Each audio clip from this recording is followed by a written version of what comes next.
Buenos días, gracias por sintonizar Telefuturo y sus canales en todo el territorio de la República en esta propuesta de cada domingo que denominamos Esto dice la Iglesia, de la Arquidiócesis de la Santísima Asunción y de Telefuturo. Hoy vamos a hablar de otra pandemia y cómo convive esa pandemia dentro de la pandemia por el coronavirus. Es la pandemia de las adicciones en general. Porque estamos hablando que la adicción no se limita solamente a las drogas duras, estupefacientes, como diría un personaje político, ¿verdad? Y entonces hemos invitado para reflexionar sobre este tema a la profesora Graciela Barreto. Ella es una gran impulsora, una católica comprometida con su fe e impulsora de la pastoral de adicciones. Y trabaja en todo el país y sobre todo con las parroquias y con los grupos para acompañar a los adictos en su recuperación, para la prevención, en fin. Graciela, muy buenos días, gracias por estar una vez más en el programa. Profesor Roque, aquí agradecida por compartir este tema del sufrimiento que genera unas sustancias para aquellas personas que ya llegan a la dependencia y, ¿por qué no?, para las personas abusadoras de esta sustancia, ¿verdad? Entonces, es importantísimo saber que hay varios grupos que están abrazando esta pastoral y que estamos procurando dar alivio, porque es lo que podemos hacer. Muy pocas veces podemos traerte una noticia de cura, digamos, aunque existe también el mantenimiento de la abstinencia cuando uno ya está en este proceso. Sin embargo, decir que hay varios grupos en nuestros territorios pastorales, parroquiales y congregacionales que están llevando adelante. Es complejo, pero se puede muchísimo trabajar en este tema.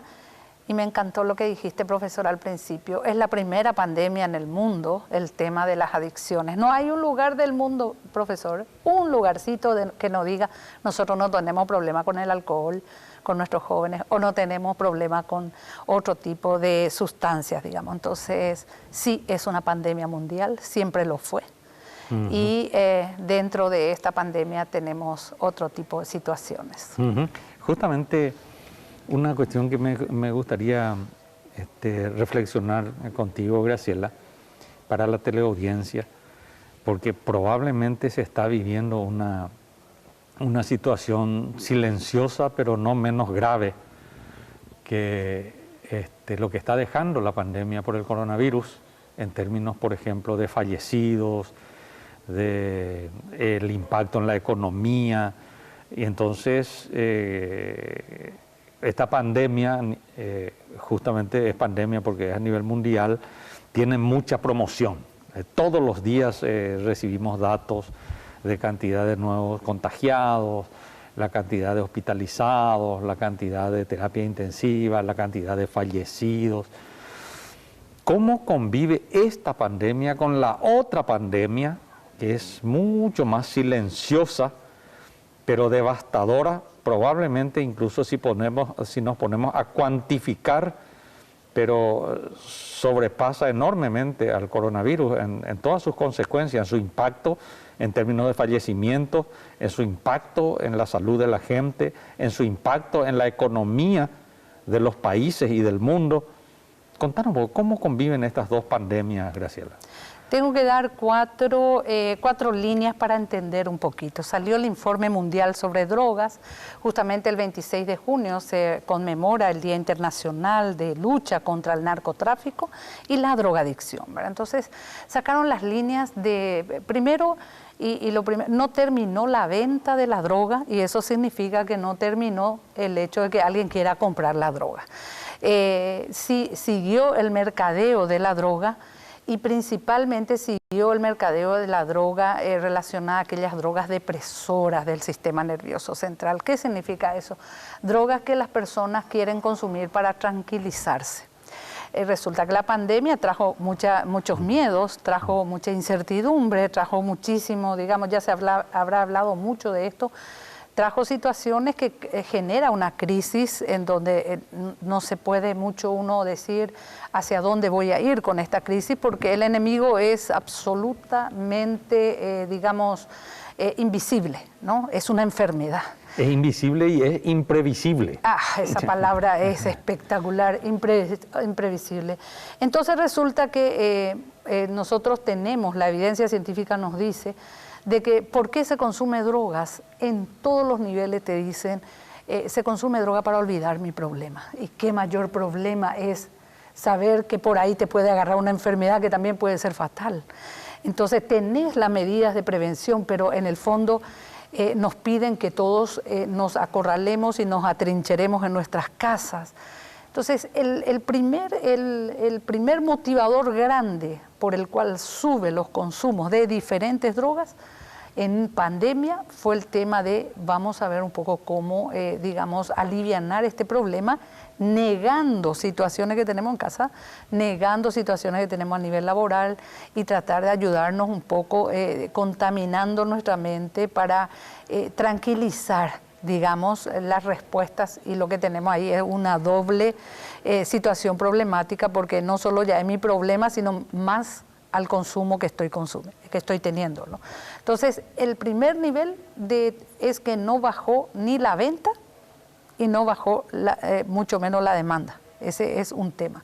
El segundo gran tema en esta pandemia fue que las sustancias más requeridas, digamos, son sustancias depresoras. ¿Quiere deprimirse el ser humano? Estamos queriendo, digamos, aumentar nuestro grado de inconsciencia con sustancias psicoactivas, preferentemente de relajación, anestésicos, relacionados, primero, la bebida alcohólica, que es la droga depresora del sistema nervioso central, que es una droga que está tan disponible y que es la droga que más está invadiendo a nuestras casas, ¿no? Y que le puedo decir que es una de las drogas que más está asociada también a la violencia doméstica en este momento de pandemia. Usted me preguntó qué estamos teniendo, y es la bebida alcohólica. Y la bebida alcohólica, tenemos digamos, la destilada, que es esa más fuerte, digamos, nuestras cañas, el vodka, etcétera. Son las sustancias que más en este momento también están generándonos problemas con relación a los consumos, porque esas sustancias tienen más grados de alcohol que otras sustancias fermentadas, entonces como el vino y otro tipo de cosas.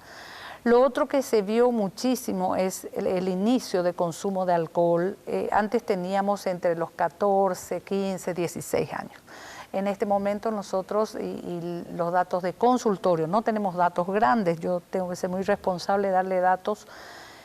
Lo que nosotros estamos teniendo en datos de consultorio es que los chicos de 9, 10, 11 años se nos están contaminando bastante con abuso de bebida alcohólica en la casa, porque esta cuestión del encierro hizo también que el clericó sea un poco más fuerte, que la mezcla del otro tipo de bebida sea un poco más fuerte, entonces tenemos esa situación actualmente en las casas, muy contaminados, todos los pequeños festejitos de la casa, que solo se hacen en la casa con los que están con abuso de bebida, y eso se está normalizando, y ese es otro comportamiento que se ve en la pandemia. La otra situación grave que tiene que ver con el tema del consumo de bebidas alcohólicas y de tranquilizantes, que son las dos sustancias, digamos, de la pandemia graves. Nosotros no tenemos otro tipo de drogas, el que no sea, digamos, todavía, y pido a Dios que no nos llegue muy pronto, porque todas las sustancias recorren todo el mundo, que tiene que ver con los opiáceos, pero sí tenemos derivados de la morfina, el fentanilo, por ejemplo, en nuestros hospitales, y sí tenemos a profesionales que están como consumiendo ese tipo de sustancias, no están utilizando ese tipo de sustancias. Eso no está saliendo afuera, pero sí tenemos anestésicos importantes que se están utilizando y que no se tiene ese resguardo, digamos, en nuestros centros hospitalarios para los tratamientos de esas sustancias. Cuando estamos hablando de profesionales que están consumiendo, ¿de qué estamos hablando? Estamos hablando de enfermeros, estamos hablando de profesional médico, estamos hablando de gente de servicio. ¿Ellos consumen o ellos...? Ellos consumen y esas sustancias porque lo tienen también muy a mano. Entonces, pero ¿y por qué consumirían? Hay demasiado estrés en este momento en nuestros hospitales. Hay demasiado estrés y no hay contención, profesor, en nuestros hospitales. No hay unidad de catarsis en nuestros hospitales. Tenemos los números telefónicos para llamar a nuestro psicólogo, es gratuito. Pero a la hora de la verdad, nosotros necesitamos eso ahí muy cerca de nuestros equipos que están en nuestros hospitales. Entonces, ¿qué es mejor? Es mejor doparme un rato y con eso me relajo, estoy un tiempo, pero si con eso se sigue a lo largo del tiempo, por supuesto que puede llegar a generar, por más médico que soy, por más enfermero que soy, por más del sistema, estoy ahí, soy el psicólogo, la sala, estoy en el grupo, y yo sé que puedo manejar mi consumo, esa es la retórica que lleva a la peligrosa enfermedad de las adicciones. Yo sé que puedo manejar, desde el alcohol hasta ese fentanilo, yo sé que puedo manejar y al final tenemos personas ya diagnosticadas con dependencia. ¿Qué cosa, che? Ese es un dato absolutamente nuevo para mí, ¿no? Ese aspecto. ¿Eso ya viene dado de algún tiempo o coincide con el tiempo de pandemia? No, ya tenemos antecedentes de inclusive de personal médico que han fallecido, digamos, principalmente en casos muy conocidos en el barrio obrero, enfermeras que han fallecido por sobredosis, y tenemos en nuestros hospitales grupos médicos que ayudan a sus colegas médicos, pero esta es una enfermedad que necesita otro tipo de tratamiento, ¿no? Mira, es una cuestión. Bueno, yo creo que vamos a tener que ir a la pausa para no interrumpir después, pero me gustaría que veamos también el tema de lo que dice la Iglesia y lo que debe hacer o lo que está haciendo la Iglesia en estos momentos en relación con el tema de las adicciones y cómo estamos acompañando o cómo podemos acompañar el tema de las adicciones en este contexto de pandemia. Vamos a una breve pausa y enseguida retornamos.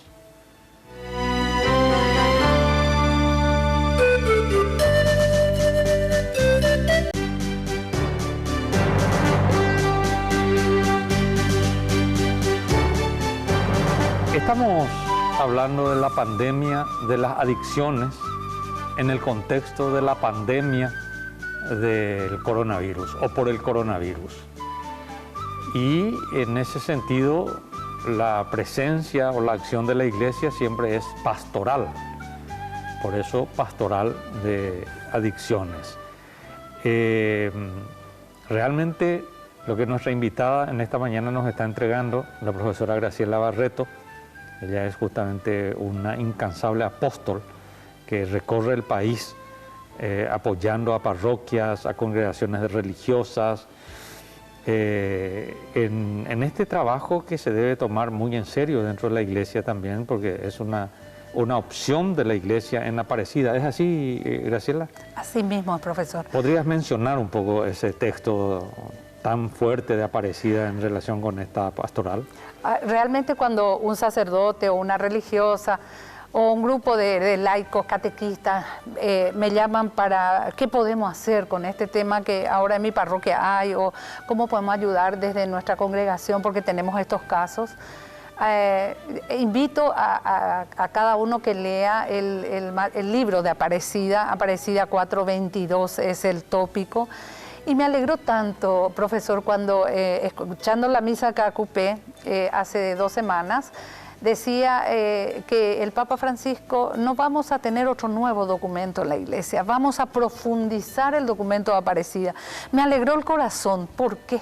Porque la redacción con el tema de las adicciones es una redacción tan acertada. Dice, el documento nos habla de que el tema de la droga es como aquella mancha de aceite que va, digamos, de alguna manera contaminando todo lo que toca. Y no solamente contamina a personas pobres, a personas ricas, a países pobres, a países ricos, contamina todo. Si llegó en tu corazón, suelo decir siempre, el tema de las adicciones, ahí es donde nos comenzamos a preocupar y ahí ya casi a veces es un poco tarde. Entonces tenemos que prevenir. La Iglesia nos dice que se puede trabajar en prevención en nuestras pastorales, fortaleciendo el valor a la vida, principalmente con relación al tema de la vida desde su concepción, ese respeto profundo a la vida y al sentido que tiene esa vida. ¿Para qué mi vida? Esa es la prevención que nos piden en ese documento. El tema de abrazar el sufrimiento social en el espacio en donde estemos, entender que es una enfermedad grave que tiene que ser acompañado como aquel samaritano, ¿no? O sea, que no solamente llevarlo a un centro de tratamiento, dejarlo ahí, sino que al contrario, llevar y saber cómo sigue. Y ahí el Papa Francisco dice dos frases que son muy importantes. El tema de la dependencia a las drogas y drogodependencia, o como le llaman ahora, el tema de ya no es una cuestión con un protocolo. Esa es la diferencia entre las dos pandemias. Aquí es cuerpo a cuerpo, dice el Papa, ¿no? Es mano a mano con esa persona, porque no hay, profesor, una receta para el tratamiento para todas las personas. No hay, ni en la desintoxicación programada uno no tiene una sola receta para una sola persona, porque cada persona viene con un historial biopsicosocial y espiritual. Entonces resulta que hay que trabajar únicamente persona a persona. Y así nos dice Aparecida, así nos dice ese documento. Hay que trabajar persona a persona. Eso lleva tiempo. Y ahí es donde cuando nuestros sacerdotes, las hermanitas en las congregaciones o los laicos que quieren unirse, necesitan no solamente el tiempo para abrazarlo, sino que tiene que estar con ese corazón para recibir a la persona como viene, así en el estado en que está, y a partir de ahí acompañar su proceso durante toda la vida. Entonces resulta que te convertís en ese angelito de la guarda para esa persona y sabe que vos estás. Por eso los grupos de alcohólicos anónimos, narcóticos anónimos, siempre acompañado por nuestra hermana Regina, es el tema del día a día, es el tema de estoy contigo todos los días, soy tu padrino de tu recuperación todos los días. Y esa es la pastoral de prevención y tratamiento de las adicciones. Es una presencia continua, es estar en el campo de batalla de la persona, por sobre todo para decirle tu vida tiene sentido.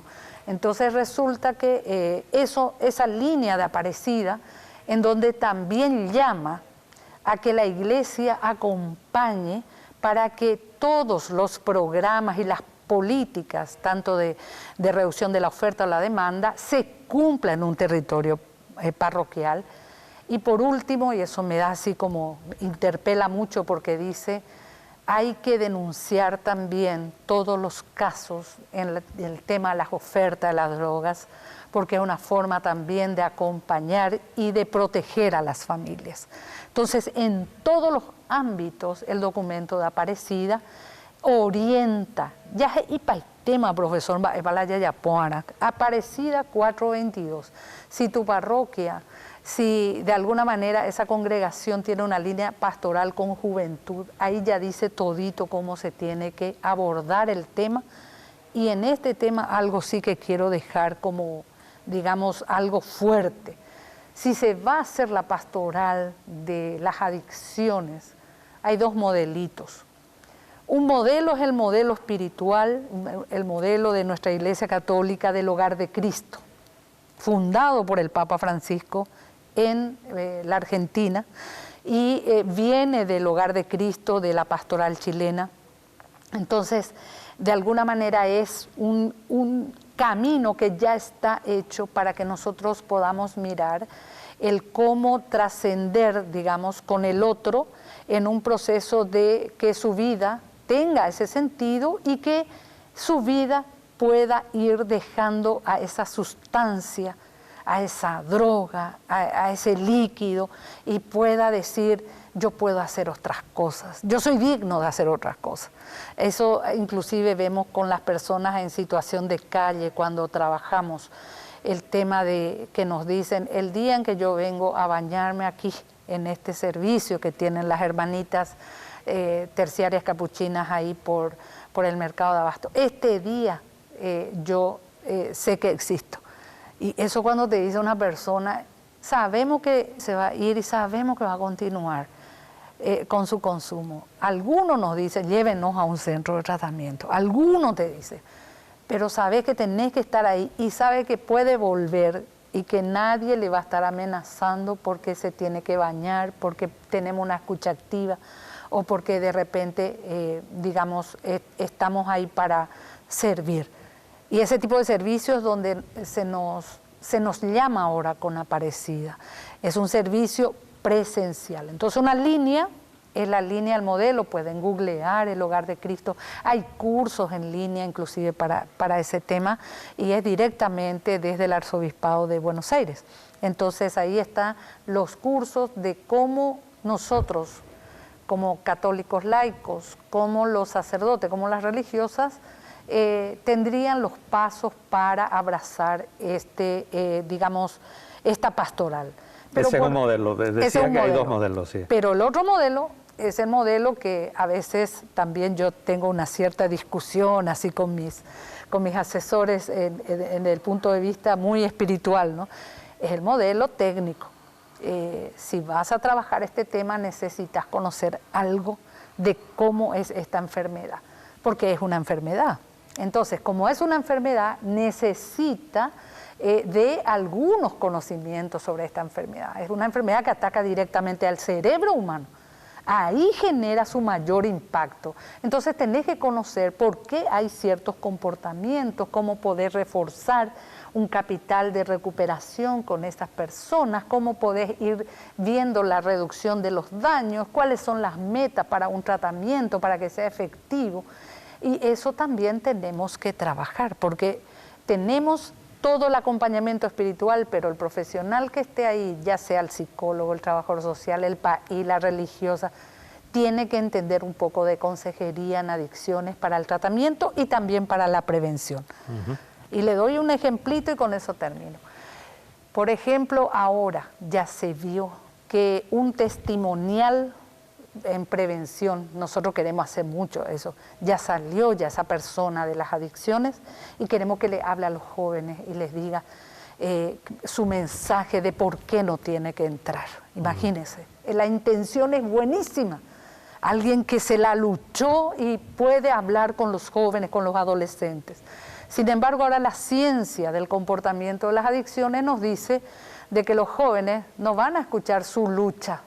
Los jóvenes que van a escuchar, mira, él consumió toda la droga que quiso, él inclusive le pegó a su mamá, vendió cosas, robó, se fue a la cárcel y ahora me está hablando ahí. Eso quiere decir que si yo consumo, yo también después puedo salir de esta y puedo estar ahí enfrente hablando, y ustedes saben que eso, el tema de ser el héroe, pues luego el mito de los adolescentes, ¿verdad? Pero eso está bien. Está muy mal. ¿Está mal? Está muy mal. Comportamentalmente ahora la evidencia científica nos dice de que alguien que hace un testimonial está motivando al adolescente para que pueda consumir. Imagínese. O sea que la intención de que el testimonio sirva de que yo me recuperé y ustedes también pueden recuperarse, porque supongo que esa es la intención. Pero ellos son adolescentes de colegio, no están contaminados con las drogas. Estamos haciendo trabajo de prevención. Si nosotros queremos prevenir, un testimonial puede ser contraproducente, puede llamar al consumo por la etapa que está pasando los adolescentes. Eso nos dice la ciencia ahora. Muchos de nuestros jóvenes dicen, ¿y cómo él salió por eso? Yo puedo consumir porque él salió, pues. Entonces resulta que hay un doble mensaje ahí. Y por eso les digo que hay cosas que hay que rever en el tema de las buenas intenciones. Ahora, un testimonial en un grupo de tratamiento de las adicciones es clave. ¿Por qué? Porque le está diciendo en su mismo idioma al otro joven, yo pude salir y yo lo hice así. Y vos estás ahí parado ahora y podés salir.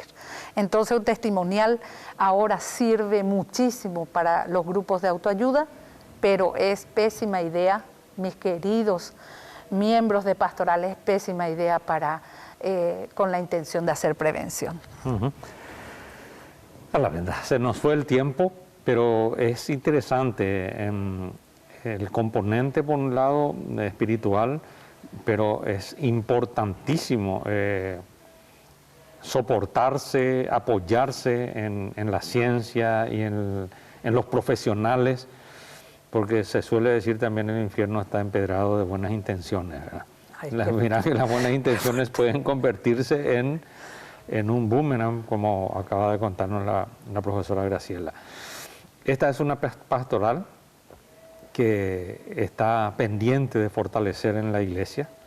Ahí está Aparecida, que la profesora nos explicó de manera detallada. Es un instrumento valioso para este trabajo.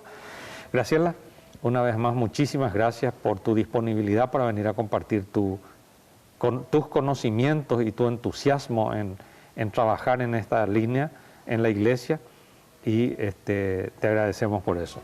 Muchas gracias también a la teleaudiencia, que tengan ustedes un muy feliz domingo.